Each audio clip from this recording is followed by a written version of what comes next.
Hi, so it's the early hours of the morning. Hope the sound quality is okay.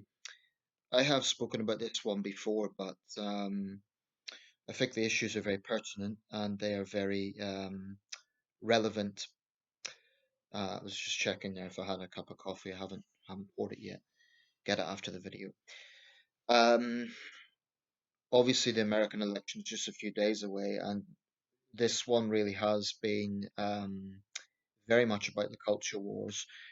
That's true to an extent in all American elections, but I think particularly with this one, with all the events of this year. So I think it's an apt time to talk about this. Um, I want to talk about the concept of so-called white privilege.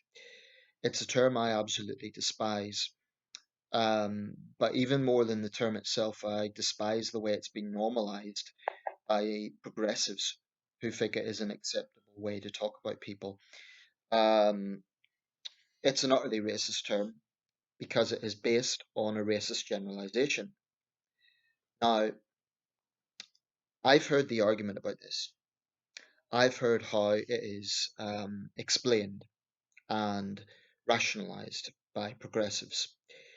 They say, oh, well, it's not demonizing white people, it's just talking about how white people are judged for their skin color. Well, actually, they are. Anyone can be judged for their skin color. Um, but they say it's because white people didn't suffer the same institutional racism. Now, particularly in the United States, that's very true. We can't deny that. If we look at, I think it was James Baldwin pointed out in the Deep South, where there was extreme poverty of everyone, white people and black people. At least the white people didn't have the extra burden of Jim Crow laws and so on. That is true. I understand history. I understand the context to that. So I fully acknowledge there was an institutional racism, and you could argue to what extent it still exists. I would say it's somewhat dubious to what extent it exists today. But certainly it existed in the past, and I recognise that. So white people didn't face that sort of problem. Um, I don't think the United States and the UK are exactly the same situation, so I think it's unhelpful to always use the American situation as some progressives or some left-leaning people do here to try and make analogies, particularly with the rhetoric that Black Lives Matter has come out with in the UK. Like they treat the UK like it's one and the same as the United States. It's not. We're two different countries with different histories. Anyway, there's a number of reasons why I despise this term. It's inflammatory because it is putting all white people in one camp. It is literally saying that a white homeless person who may have been a victim of abuse is in the same category as Jeff Bezos or Mark Zuckerberg. They'll deny that, but by definition, it is a generalizing term. It doesn't say, wealthy white people, it says all white people. And they explain that by saying, oh, well, all white people don't suffer institutional racism. But the key word here is privilege. Privilege. It's an adjective. It means undue advantages in life, particularly monetary. Now, we know that isn't true because there are poor white people. So it is a empirical fact that that is not true. When I hear the term, I think of the region that I live in northeast England.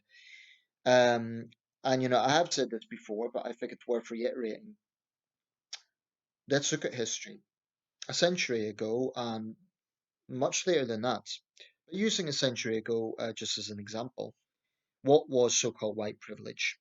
It meant that if you were a woman or a girl, you would be working in a mill or a factory, long hours, long toiling hours. It was dangerous work. My grandmother worked in a munitions factory during the war. That was dangerous work. It was long hours. There were several major disasters where a lot of young women were killed. It was dark. Well, it was dangerous work.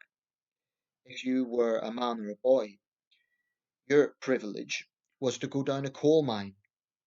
Dark, dangerous work. I made a video recently. Unfortunately, it didn't get that many views, but the point is that was a very dangerous industry. And by the time World War I came around, particularly World War I, because entire units were comprised of entire localities, you know, the privilege there was to face machine guns on the Western Front or shells or the hellish conditions of Gallipoli. That's so-called white privilege. And yes, I know there were minority soldiers as well who played their part in the war effort. I'm just making the point that when this term is used, it's not an innocent term. It's not saying it's not just challenging institutional racism. What it's doing is saying all white people are the same. And I think it's a way to sanction black and brown racists. They use the term because they can get away with using the term because white progressives have sanctioned it. In fact, interestingly enough, it was popularized in the 1980s by a white academic. I can't remember her name now, but this is where the origins lay. She started examining the concept as she saw it, and it became popularized that way. And unfortunately, it's come to this side of the Atlantic as well. Um, but to be honest, it makes me very angry because it's not so much for myself. I wouldn't say I'm certainly not privileged. I wouldn't say I'm poor either. I've had my challenges in life, but I know there's many people who've had it much worse than myself. But to give a more contemporary example, if we look at the victims of grooming gangs in the north of England, now the fact of the matter is the majority of them were young white girls. People might say it's race baiting, but it's just a fact. Now, there was no white privilege for them. Quite the contrary, they largely got ignored by councils and other bodies that felt it would be racist to look into it because the perpetrators were predominantly Pakistani men, British Pakistani men. Um, so when I think of the way those victims were let down, that just reiterates how obnoxious this term is, and it needs to be robustly challenged. I accept that the United States they have their culture wars, but what concerns me is this is filtering over to the UK, and it is being used in the UK. And you get racists like Monroe Bergdorf, who who now is gracing the cover of Time magazine. You may remember that name. She was a transgender activist and black identitarian who was kicked out of the Labour Party for her hate mongering, rightly so. Um, and that was in Corbyn's era, so that's saying something. Um, I came across a video, and it was actually the video was entitled "How Stupid Trump Supporters Were," but it had this one segment where this black woman said to this group of white people in front of her with a straight face, "You can sit there with your privilege." So she's judging these total strangers as if she knows them. In fact, one woman really resented it because she said she was of Hispanic descent. Her ancestors were from Guatemala. You do, of course, get white Hispanics. I can't imagine their background was very cozy, coming from a violent Latin American country. So it depresses and angers me how progressives have normalized this term. It's a totally racist term, utterly. It's the only sort of racist generalization that seems to be okay. If you made any sort of racist generalization about any other group, like you said they're all the same, that would be rightly seen as racist. Why is it okay when it's aimed at white people? I detest it. And it's not so much for personal reasons, it's more because I empathize, or I sympathize, perhaps is a better term, people whose lived experiences just don't add up to so called privilege. The idea that all white people are the same as Jeff Bezos or Mark Zuckerberg privilege or the royal family is grotesque.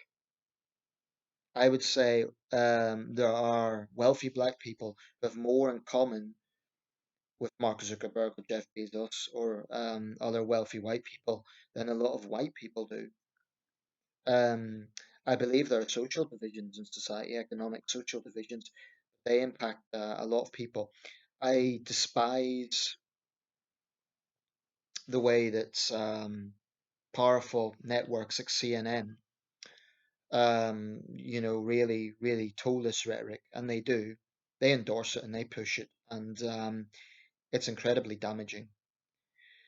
And last point, I don't consider myself a racial identitarian, so I don't think of white people so much as my people, right? The only reason I'm pointing these things out is because they're factual and because they really fly in the face of so-called privilege.